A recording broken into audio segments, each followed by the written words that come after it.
Et moi, j'ai le droit de partir au bout de 20 minutes. Ça dure 20 minutes. Tu peux y aller? Non, ça dure 40. J'ai le droit de partir au bout de 20 minutes. Oui, oui. Bonjour à tous, bonjour à toutes. Venez nous rejoindre à l'espace conférence, on se sentira un petit peu moins seul. Vous êtes, donc je rappelle qu'il y a une captation télé, donc vous avez aussi l'occasion de passer à la télé. Allez, venez donc. Nous sommes, c'est la 9e édition du forum Made in Job. Nous sommes le jeudi 3 avril et c'est la 5e édition à Aix-en-Provence. Vous pouvez, la 4e ou 5e 5e. Vous pouvez nous suivre sur Twitter. Samuel, on rappelle, c'est @forum Made in Job ou @Made-in-Job. Forum Made in Job. Forum, donc avec sur le compte @forum Made in Job. Et vous pourrez même retrouver les offres d'emploi de certains de nos intervenants sur Cadre Emploi et Choose Your Boss. Je me présente en 2 secondes. Je suis Sylvia Di Pasquale et je suis rédactrice en chef de Cadre Emploi. Et je m'occupe également des contenus de Choose Your Boss qui est également présent sur le salon. Alors de quoi est-ce qu'on parle aujourd'hui? De quoi est-ce que nous allons parler? Eh bien, nous allons lever le voile. Comment les entreprises vous recrutent, comment elles vous cherchent déjà et comment elles vous recrutent et vous fidélisent. Alors je plante le décor. Sur la tech, les activités informatiques et télécoms, c'était 4 embauches de cadres sur 10 l'an passé. Ça devrait continuer en 2019, donc tout va bien. Les entreprises du secteur pourraient embaucher de 58 000 à 63 000 cadres. C'est énorme. Alors, je n'ai pas les chiffres pour la région pour l'instant. C'est quand même près de entre 10 et plus 20% de croissance. Ça reste le premier recruteur de cadres en France, devant la R&D, devant les commerciaux également. C'est intéressant à le savoir. Qu'est-ce qui tire les recrutements? Il y a 3 facteurs. Il y a la numérisation, bien sûr, qui gagne toutes les strates de l'économie. Il faut, Stéphanie, André, vous allez nous en parler, simplifier, organiser, replanifier, changer les organisations. Et puis la deuxième chose, ce sont les évolutions technologiques comme la data, l'IA, la cybersécurité également. Et puis, 3e levier, ce sont tous les besoins en matière d'ingénieurs autour de l'usine du futur. Nous allons également parler de tout ça, des viviers de recrutement et d'emploi absolument gigantesques. Et pour nous parler recrutement et fidélisation, 4 invités, 4 acteurs de l'économie digitale locale. Je commence par vous, Stéphanie Ragu.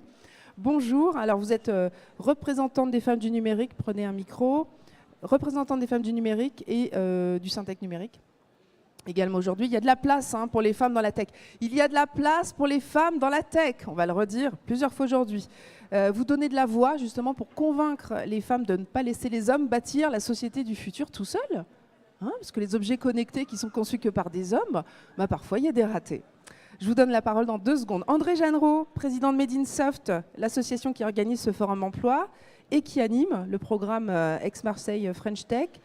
Vous êtes aussi DSI de Talentia Software, et vous allez nous donner vos conseils pour repérer les bonnes boîtes dans la région, les bonnes start-up ou grosses entreprises, parce que vous connaissez très bien cet écosystème, vous avez exercé absolument tous les métiers pour finir DSI. Ce ne sont pas mes mots, ce sont les mots d'André. Ce sont ces mots. Guillaume Goury, vous êtes président du CIP, c'est le Club Informatique Provence. Alors pour les DSI qui sont ici, tendez l'oreille, car Guillaume Goury va révéler la façon dont vous pouvez décrocher des postes high level dans la région. On vous a invité pour que vous nous parliez de ça, et vous allez le révéler. On attend vos révélations. Last but not least, Samuel Masson. Alors Samuel, c'est l'un des organisateurs de ce forum, Forum Made in Job, et on va se tutoyer parce qu'on se tutoie dans la vie. Tu es aussi directeur du cabinet Omniciel. Je vais commencer par toi d'ailleurs, Samuel, tu peux prendre un micro. Donc homme de terrain, lui, il connaît toutes les entreprises de la région. Il les fait parler, donc il va aussi nous en faire profiter. Et il connaît aussi les besoins des candidats. Et je vais justement te demander des révélations aussi sur les profils qui sont très recherchés sur Aix. Les outils utilisés, tu vas nous donner tes conseils. Alors, qu'est-ce qui marche en fait au niveau des outils? Moi, je suis candidat. Est-ce que c'est intéressant de répondre à des annonces si je me fais chasser, ça fonctionne ça?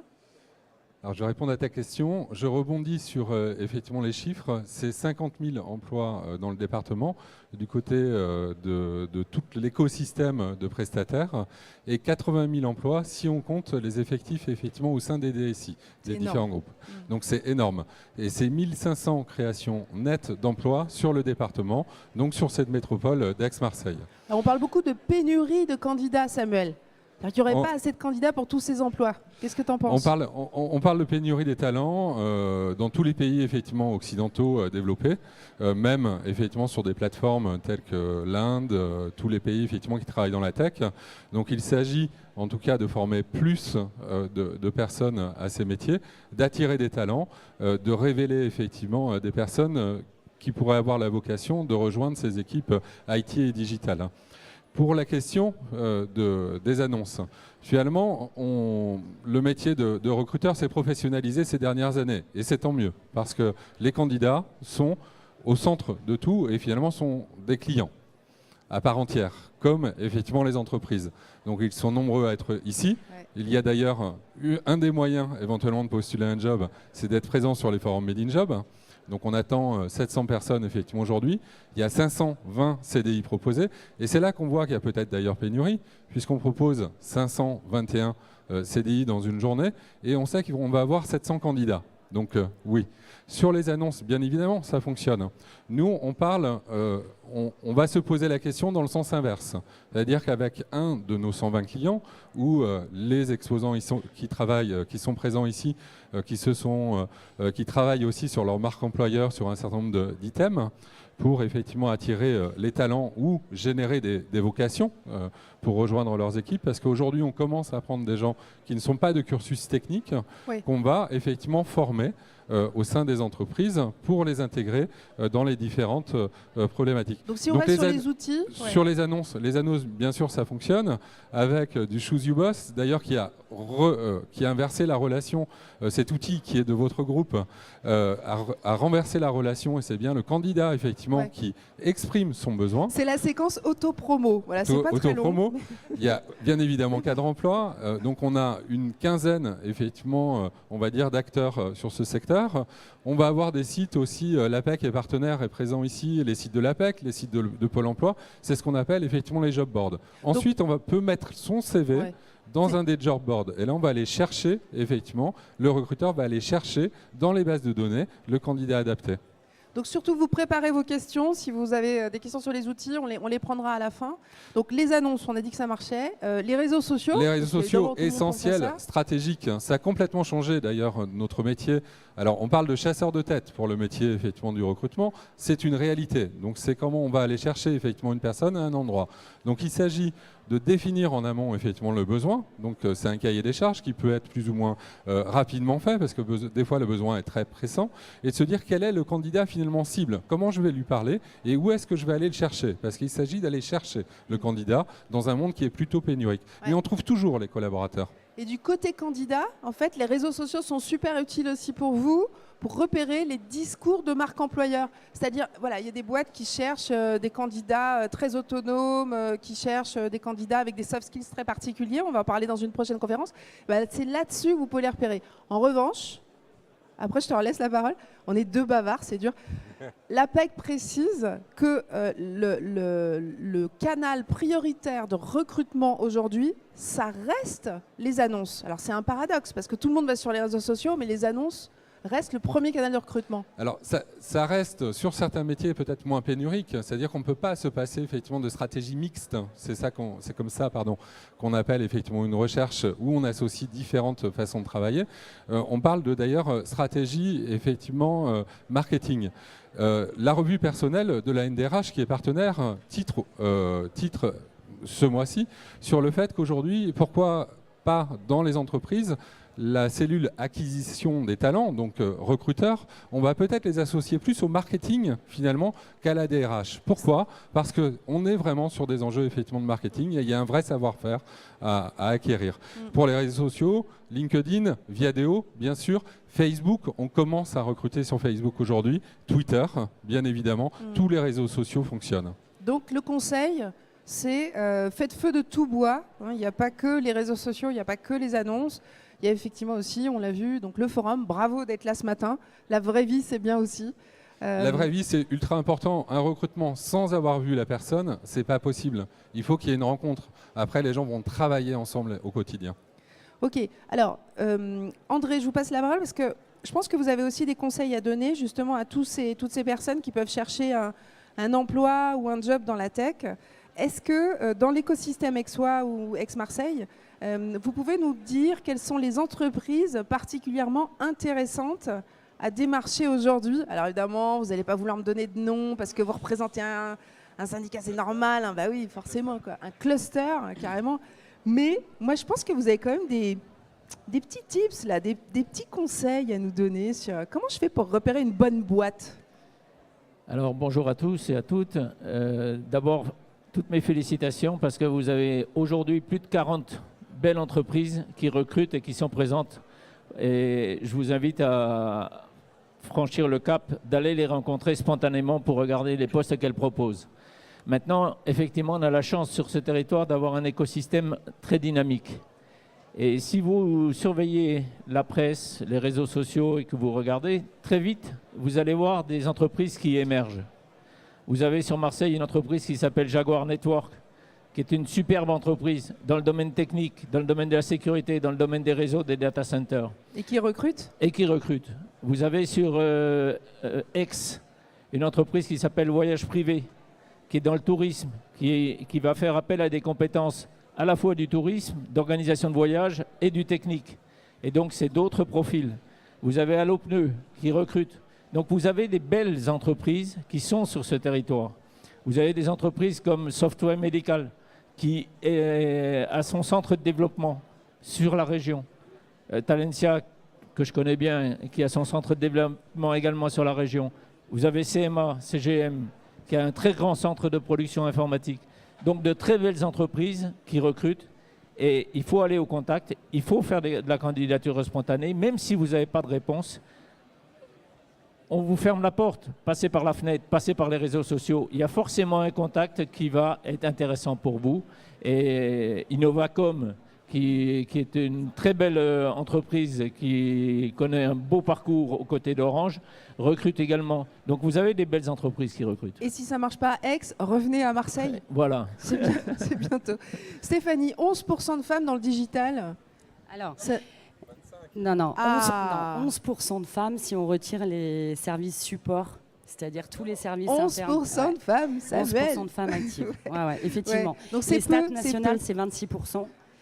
27% exactement. En région PACA, on est à 26%, on est Bon, pas mal. c'est pas mal. Mais Un si peu on plus près. retire Posez le tous les services annexes, c'est-à-dire RH, RAF, etc., 11% sont dans des métiers de développeuses, hackeuses, techniciennes, ingénieurs, etc. Ouais, c'est Bon, peu. c'est pas grave, mais il va falloir faire mieux.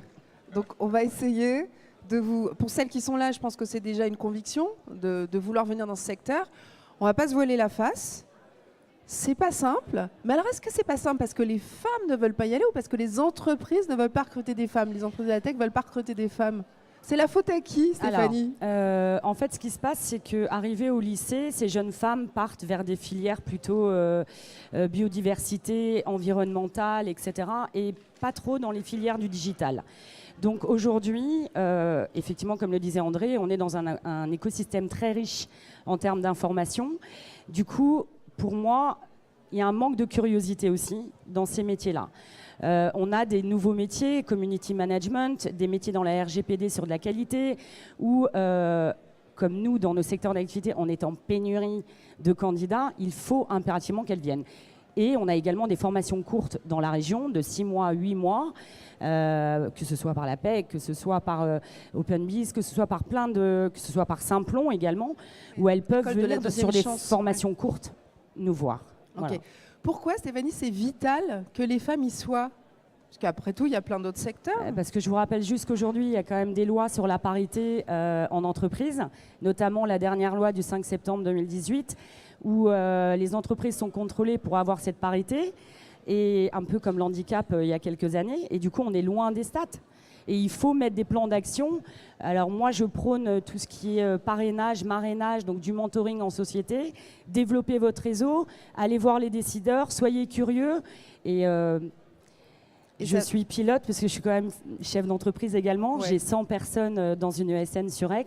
Vous avez Et combien de je- femmes dans votre ESN? La Alors, pas question qui tue. beaucoup. Je représente exactement les statistiques nationales. J'ai 11% de femmes. Mais c'est quoi le problème des femmes quand elles postulent? Parce que vous me disiez, c'est Alors, aussi c'est les pas le entreprises qui en problème veulent des pas. femmes. Moi, j'ai déjà un secteur en ESN où on n'est pas seul décideur de promouvoir nos candidates, malheureusement.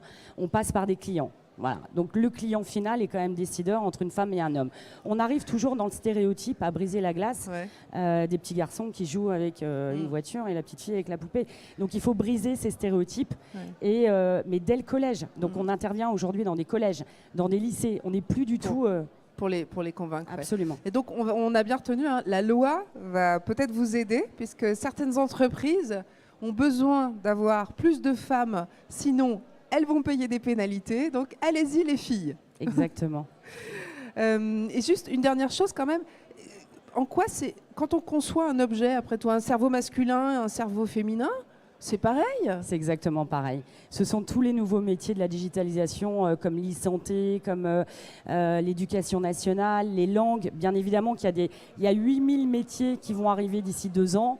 Et les femmes ont également leur place, tout comme les seniors, dont je parlerai plus tard. Ouais, je vous poserai Voilà. des questions là-dessus aussi. Guillaume Goury, Oui. alors nous on va parler, mettez bien votre micro Ouais, comme ouais, ça pas de surtout. souci. Alors nous on va parler d'une technique dont Samuel n'a pas parlé, c'est le réseautage. Alors le réseautage, qu'est-ce que c'est? Bon, tout le monde connaît les réseaux virtuels, mais il y a aussi les réseaux réels qui sont vieux comme Hérode, hein, qui existent depuis très longtemps. Et donc Guillaume, vous êtes dans c'est une sorte de club, hein, de DSI. Et c'est une réalité, en fait, il y a des postes qui ne se décrochent que quand on fait partie d'un réseau. Alors ne criez pas au scandale, parce que c'est pas énormément de postes, mais parfois, et Guillaume, vous allez nous expliquer, parfois, bah, ça marche.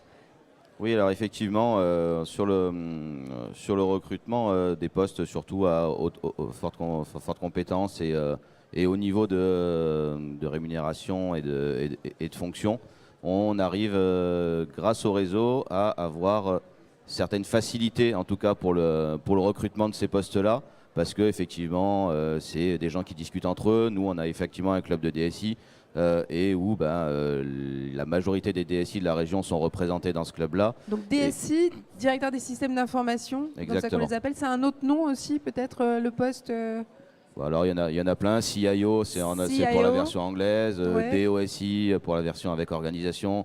Il y a plusieurs dénominations, mais au final, Digital enfin, Officer également. voilà, Voilà, en fait, donc c'est c'est- tous ces postes qui sont high level. voilà Hein. exactement. Et alors, Et- moi, je voudrais comprendre pourquoi. Enfin, qu'est-ce qui se passe dans ce réseau? À quoi ça sert? Voilà, moi, je suis DSI, enfin bientôt. C'est mon ambition. Si je rentre dans votre réseau, qu'est-ce qui se passe? Est-ce que je rencontre qui?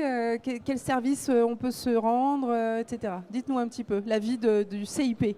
Alors la vie du CIP, déjà, si vous n'êtes pas DSI, vous ne pouvez pas rentrer.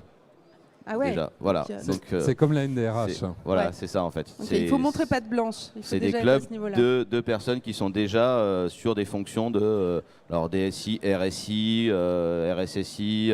Voilà, on arrive à jongler un petit peu, mais on est quand même sur déjà des fonctions de management au niveau du SI et de décideur IT en fait, qu'on va retrouver au sein du club. Et Après, Vous faites des réunions mensuelles? C'est oui, en comment? fait, on fait plusieurs. Il y a plusieurs choses. Il y a effectivement tous les mois, on a des réunions où il y a une petite thématique qui se fait. Ça se fait souvent le soir chez nous. Une thématique qui se fait sur un sujet d'actualité fait par un des membres du CIP. Par exemple, c'était quoi le dernier? Alors il y en a un lundi, je peux vous dire, c'est sur la gouvernance IT. Par Ouais. exemple, donc qui est intéressante. Après, on a fait sur de la cybersécurité, sur d'autres événements. On va faire de l'IoT. Voilà, on parle des thématiques vraiment du moment qu'on peut retrouver actuellement. D'accord. Et après, il y a Et une entre partie la- réseautage Ouais. avec un petit apéro derrière Ouais. pour discuter entre nous. Ouais. Apéro et dîner parfois. Et donc, entre la poire et le fromage, on se dit, ah tiens, je cherche tel poste. Et du coup, Exactement, vous filez les noms, quoi. C'est ça, en fait, exactement. On arrive à discuter entre nous. Et puis, il y a même des offres qui nous arrivent directement. C'est-à-dire que des sociétés qui viennent nous voir et qui nous disent, bah voilà, je cherche un DSI pour ma structure. Comme on est le club référent des DSI en région, bah, nous, on diffuse l'information auprès de nos DSI. Et puis, il y a des échanges qui se font comme ça. Donc, c'est vrai qu'il y a des annonces de ce type de poste-là, toutes les annonces ne sont pas forcément publiées sur les réseaux et ainsi de suite, parce que c'est des choses où souvent quand le DSI part, il doit être remplacé, on ne veut pas trop que ça se sache tout de suite. Enfin voilà, c'est des postes de direction et vis-à-vis des couches inférieures sur la stratégie de l'entreprise, c'est pas toujours facile de dire bah voilà, le DSI s'en va et de l'annoncer aussi simplement. Et visuellement par les réseaux, donc ça passe aussi parfois en un peu off. On peut aussi aller chasser sur les CV Tech, c'est ce que vous faites. Voilà. Et ce qu'il faut voir, c'est que également il y a des postes qu'on ne va pas afficher en tant que cabinet de recrutement, tout simplement parce que le recrutement est confidentiel, hautement confidentiel et hautement stratégique. Parce que quand une société est en train de se transformer, se racheter, fusionner, créer un nouveau service, on ne peut pas forcément encore communiquer sur effectivement la stratégie de l'entreprise. Donc ces clubs, le club du CIP, le club de la NDRH, c'est des clubs d'échange de bonnes pratiques en fait, qui vont nous permettre effectivement d'être plus compétents dans nos pratiques de DSI, dans notre pratique effectivement de DRH. C'est un club quand même assez ouvert sur une partie des propos, notamment aujourd'hui, on peut vous rencontrer pendant les salons Forum Made in Job, et je dois dire, ils font des choses très bien, ils font du coaching gratuit sur les afterwork. Le prochain a lieu le 13 juin, c'est-à-dire qu'il y a des rencontres qui sont possibles. Les DSI, oui, ouverts à tous, et les DSI sont là pour aider les candidats en fait et leur expliquer ce qui s'est passé dans leur carrière professionnelle. Bah, je confirme, on est partie intégrante de l'écosystème numérique, comme avec André Jeanneret sur Made in Soft. On travaille la main dans la main pour faire évoluer notre région au niveau de l'écosystème et du numérique et montrer qu'on est tous tout ça pour la même chose, en fait, travailler ensemble et avancer ensemble et effectivement participer au recrutement de tous ces jeunes, de tous ces moins jeunes d'ailleurs aussi, parce qu'on recrute pas que du jeune aujourd'hui. Et on est tous là pour ça, quoi. Ouais, voilà, donc et merci au salon d'ailleurs, parce que c'est vraiment important. Et c'est un des plus gros salons de la région et c'est vraiment une belle, initiative qui a été faite. C'est pour ça qu'on voulait vous parler de cet outil qui peut paraître confidentiel, mais qui en fait est complètement ouvert vers l'extérieur. Alors on a parlé des jeunes, on a parlé des moins jeunes, et on a parlé des moins jeunes maintenant, Stéphanie, parce qu'en fait, 3,5% de chômage chez les cadres. Donc autant dire, on dit toujours qu'il n'y a pas de chômage chez les cadres, mais c'est pas vrai, parce qu'en fait, il y a une catégorie qui est particulièrement touchée, ce sont les seniors. Ce qu'on appelle seniors. Alors, dans la loi, c'est à partir de 45 ans. Ne hurlez pas. À partir de 45 ans, ça ne veut rien dire, mais voilà, c'est comme ça. Donc les gens qui sont le plus touchés, ce sont les plus de 50 ans. Dans la tech, comment est-ce qu'ils sont touchés? Alors dans la tech, c'est 3% de seniors. Alors attention, parce que senior, pour moi, ça ne veut pas dire âgé, ça veut dire savoir-faire et connaissance. On a besoin, ce sont nos pépites de demain. Donc je vais prendre les chiffres de l'APEC. 2018, 16 000 emplois retrouvés pour les seniors. 2019, on est sur un accroissement de 6% quand même, donc c'est pas mal. L'APEC organise le 22 mai, donc ça s'appelle Talent Senior. Moi, je trouve ça épatant. Ce sera où ? Alors, ce sera sur Marseille. Oui. Talent Senior, c'est quoi? C'est un partenariat, mentoring, avec des parrains, 50 parrains, 50 marraines, qui vont s'occuper de 50 seniors. On va leur donner des conseils, on va leur ouvrir notre réseau professionnel afin qu'ils puissent retrouver un emploi. Je veux juste préciser, même si nous aussi, on cherche des seniors, on cherche des jeunes diplômés, mais les jeunes diplômés vont se former en entreprise, vont développer leur savoir-faire en entreprise pour les vendre à l'extérieur. C'est logique. Alors qu'un senior va développer en entreprise, mais va fidéliser l'entreprise et rester en entreprise.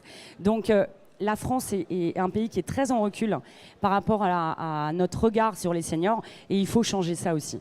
C'est un peu en train d'évoluer. Je voulais juste apporter quelque chose. À mon avis, les seniors sont indispensables dans l'entreprise aussi pour apprendre aux juniors à évoluer et faire le transfert de compétences, tout ce qui est KT et ainsi de suite. C'est important, et c'est important qu'on ait des seniors qui puissent aussi apprendre, parce que ce qu'on apprend à l'école, c'est très bien, mais ce n'est pas notamment uniquement ce qui est utilisé dans les entreprises. C'est nos pépites.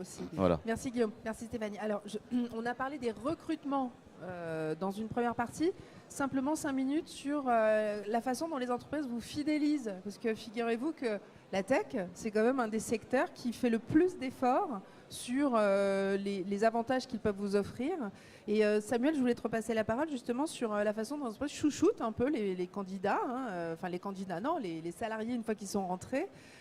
Moi, j'ai entendu parler de surenchère salariale. Parce que comme il faut pouvoir les retenir, parfois on donne un peu plus que le package prévu. C'est vrai ça ou pas ? Sur certains profils peut-être. Comme tu as pu l'écrire ces derniers temps, c'est pas forcément le critère numéro 1 de choix effectivement des collaborateurs, n'est pas toujours le salaire. Ça dépend des individus. Chacun son chemin professionnel et chacun effectivement finalement sa route. Alors, ce n'est pas le seul, mais c'est un critère qui est en top 3. Ce n'est pas le seul critère, c'est le premier. C'est le premier. Donc ça dépend un peu des années. Effectivement, sur des compétences consolidées, par exemple d'archi, Java J2E, pour citer ce type de profil, on peut atteindre des salaires de 57 000 euros sur des spécialistes ERP aussi. Sur des spécialistes ERP et dès l'âge de 30 ans, à moins de 30 ans. J'ai des collaborateurs, les premiers qui ont travaillé, on va dire, sur tout ce qui est référencement, etc., très très vite, vont arriver sur des salaires consolidés qui peuvent nous paraître effectivement élevés. Mais les enfants font des efforts, Samuel ? Elles font des efforts. De toute façon, il y a un prix des compétences. Hein. C'est ce que je précise à mes clients. Sachez négocier. Alors, ce qui est assez magique d'ailleurs quand on passe en entretien individuel avec moi, c'est que je devine le salaire si j'ai pas le bulletin de salaire. Bien sûr, mais bien sûr, c'est une expérience, c'est une expertise, c'est un savoir-être, un savoir-faire, une motivation à la destination. C'est des résultats déjà effectivement obtenus sur effectivement des métriques. C'est une compétence, il y a un prix d'une compétence. C'est normal, les investissements ne sont pas les mêmes. La priorité, quand on parle de qualité de vie au travail, les gens ne sont pas forcément toujours dans les mêmes attentes, mais quelque part, c'est comme pour les sportifs de haut niveau, puisqu'on a une table sur ce sujet tout à l'heure, et j'en suis ravi. C'est pareil, évidemment, il y a des gens qu'on paye très très bien. On peut les appeler les stars, et c'est pas des gens arrogants, contrairement effectivement à ce qu'on peut penser. C'est des gens compétents. Consultants ERP, allez-y, BI, bien sûr, si le salaire les développeurs. est un critère primordial pour vous, mais il n'y a pas que le salaire, on est d'accord ? Il n'y a pas que le salaire, il y a un environnement, il y a des avantages associés, il y a avec qui je travaille. Quel est le parcours proposé aussi au sein de l'entreprise ? Comment je vais continuer à me développer ? Parce que les salaires peuvent aller très très vite, je vous confirme, mais encore faut-il avoir des mentors dans l'entreprise, des gens qui nous accompagnent. Comment je vais apprendre ? Ou peut-être être au club du CIP, au sein de Made in Soft, au sein du Syntec numérique pour apprendre avec les autres. Donc soyez très attentifs aussi à d'autres signes comme l'humanité du management par exemple. Des gens qui disent bonjour le matin, c'est super important. Ça peut être aussi des critères comme la flexibilité horaire. On sait qu'aujourd'hui, ce sont des choses que les candidats demandent. Est-ce que, justement, Guillaume, dans votre club des DSI, est-ce que vous en parlez, vous, ça, du télétravail, par exemple ? Est-ce que c'est des avantages que les membres proposent, qu'ils ont compris que c'était important pour fidéliser les gens ? Alors on en parle effectivement. Après, toutes les sociétés ne sont pas prêtes à franchir le pas intégralement du télétravail. D'ailleurs, le télétravail aujourd'hui, surtout nous sur les clubs de DSI, forcément on a des fonctions où aujourd'hui on travaille un peu tout le temps, entre guillemets. Donc on fait de toute manière une partie de télétravail obligatoirement, parce que le soir quand on rentre, on va checker nos mails, c'est malgré tout du télétravail. Au final, le fait de checker le mail et de répondre, ça reste du télétravail. Oui, après, c'est pas du télétravail officiel, forcément permanent, mais ça reste du télétravail. Et aujourd'hui, effectivement, je pense qu'il y a beaucoup de sociétés qui se disent vaut peut-être mieux, justement, quand on a des gros sujets particuliers, où on a besoin de calme et autres, c'est peut-être mieux de laisser le collaborateur chez lui pour travailler de chez lui au calme. Il aura une meilleure performance que s'il est dans l'open space avec 50 personnes autour, du bruit, dérangé toutes les 5 minutes. Ouais. Voilà, on arrive à gagner en productivité sur du télétravail. Après, du télétravail permanent, je pense que c'est plus compliqué. Mais en tout cas, quelques jours de télétravail ou autre, oui. Et la flexibilité des horaires aussi, c'est quelque chose qui est très demandé aujourd'hui. Dans le sens, on va avoir plus de bien-être au travail. Donc le matin, je vais rester parce que je vais avoir une livraison. Donc je voudrais rester chez moi. Et est-ce que les entreprises accordent ça ? André Genreau, vous observez ça chez les... Oui, on observe ça dans les entreprises. Effectivement, on a beaucoup plus de souplesse sur l'organisation du travail et les gens travaillent le plus souvent à domicile. Maintenant, le contre-pouvoir qu'on détecte aujourd'hui, c'est le droit à la déconnexion. parce qu'en fait, dans le numérique, on est connecté presque jour et nuit. Dans tous Et les donc, secteurs. dans tous les secteurs, oui, certainement. Et on est obligé de surveiller le comportement des collaborateurs pour se dire, attention, à minuit, il était encore connecté, est-ce qu'il ne va pas trop loin? Et donc, on est obligé d'alerter et de sensibiliser pour dire, il faut le droit à la déconnexion, se reposer.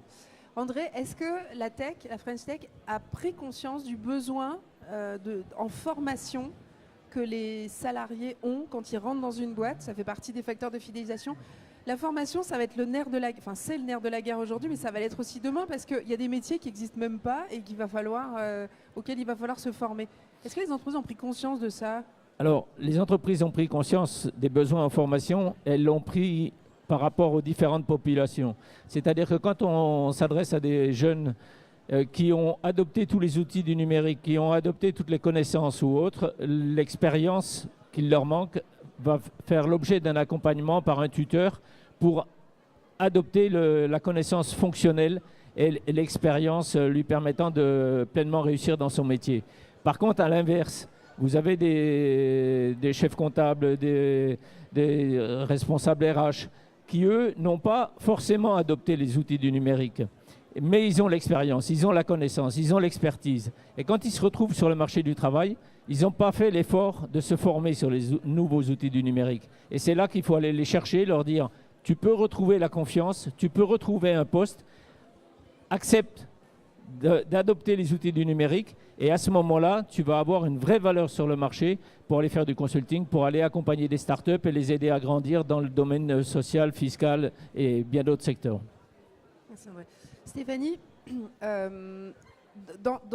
pour fidéliser les femmes dans la tech, parce que je suis un peu obsédée par ça, mais il y a eu quand même énormément de débats sur le climat de machisme qu'il peut y avoir dans certains services où il y a une majorité d'hommes.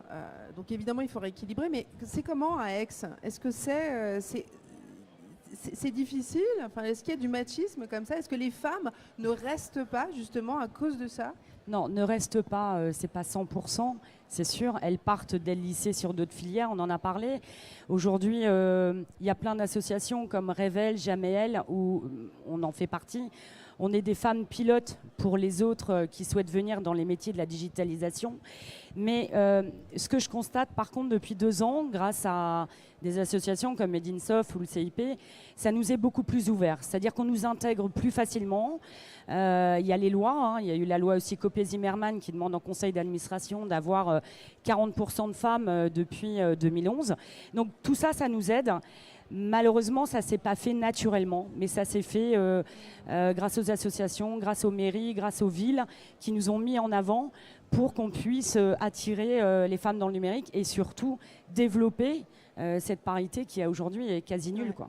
Et qu'est-ce que vous pensez du projet du gouvernement qui veut créer une Women French Tech? Est-ce que vous pensez que ça va aider les femmes à créer plus de start-up ou alors c'est un bidule? Il y a 9% de femmes qui créent des start-up en France et on est à peu près 3% de femmes chefs d'entreprise.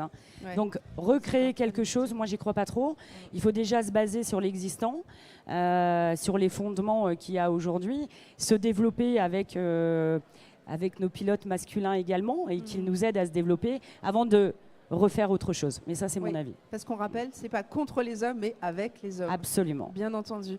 Merci à nos 4 intervenants. Est-ce que vous avez des questions? Vous avez l'opportunité de poser donc, sur ce thème du recrutement et de la fidélisation des nouveaux talents dans le numérique.